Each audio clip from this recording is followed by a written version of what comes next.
د خوړو رنګونه او د انسانانو روغتیا ته د هغې زیانونه.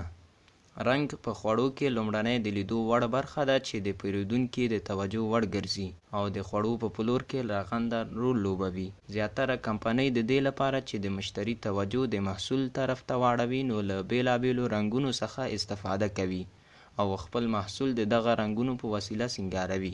د خوړو د رنګونو ډیر لږ مقدار طبیعي او سنتي رنګونه دي لکه زردچوبه، د لبلبو رنګ، زعفران، د مرچو کشمیري پوډر او داسې نور.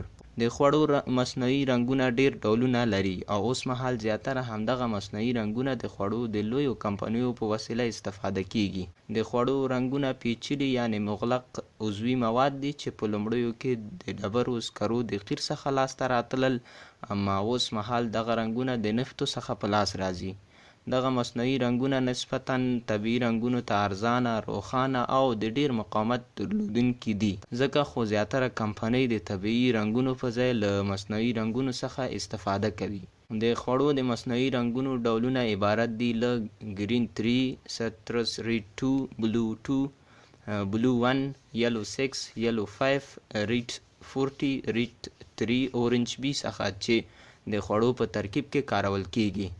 اما دا چې دغه ډول رنګونه روغتیا ته څومره زیانونه لري د خلکو لخوا ورته زیاته پاملرنه نه کیږي. بالخصوص زموږ په ټولنه کې چې ستره قرباني ماشومان ورکوي او په ډول ډول ناروغیو مبتلا کیږي او د والدینو، میندو او پلرونو لخوا هم ورته توجه نه کیږي ځکه چې په دې برخه کې عامه پوهاوی ډیر کم دی. د خوړو د رنګونو زیانونه د انسانانو روغتیا ته. رنګونه که له یو طرف نه د خوړو سینګار برابروي، له بلې خوا د انسانانو روغتیا ګواښوي ځکه چې دغه ډول رنګونه په خپل ترکیب کې ګڼ شمیر درانه فلزات، سرب، کادمیم لري چې ګڼ شمیر ناروغۍ او حساسیتونه رامنځته کوي. د دغو رنګونو ستره برخه په شیرینیو، کیک او کلچې کې استفاده کیږي او د شیرینیو او خوړو تولیدونکي کمپنۍ یوازې د خپل محصول د خرڅلاو او ښکلا لپاره فکر کوي او په دې فکر نه کوي چې د څومره وګړو ژوند د دوی د محصول قرباني کیږي. او بالخصوص افغاني ټولنه کې چې دغه ډول خوړو غټه پیرودونکې طبقه ماشومان دي چې ګڼ شمیر داسې خواړه او شیریني استفاده کوي چې رنګونه پکې ښه په زیاته پیمانه کارول شوي لکه بیلابیل پاپړ، پوپک، چوشکیانې، آیسکریم او نور ګڼ شمیر خواړه چې افغاني بازارونه پرې ډک دي. هغه ناروغۍ چې له دغه رنګونو څخه پیدا کیږي عبارت دي له په مغز کې د تومورونو پیدا کیدل، په ادراري مثانه کې د تومورونو پیدا کیدل، د ګردې سرطان او حساسیتونه. وړاندیزونه: عام وګړي باید له طبیعي خوړو څخه استفاده وکړي. د خوړو تولیدونکي کمپنۍ باید مصنوعي رنګونه ونه کاروي او یا هم په استفاده کې یې کمښت راولي. هغه خواړه چې په ترکیب کې مصنوعي رنګونه شتون لري باید د خوړو په پاکټ کې د خوړو د زیان نه پیرودونکی باخبر شي.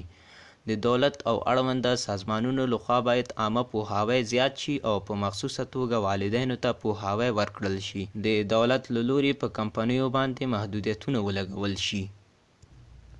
طبیعي میوې او سبزیجات: سور رنګ لرونکي لکه ځمکني توتان، مڼه، انار، ګیلاس، الوبالو او داسې نور چې د زړه روغتیا، د حافظې قوي کولو، د هاضمې جهاز روغتیا او د ځینو سرطانونو د خطر کمولو ته ګټه لري.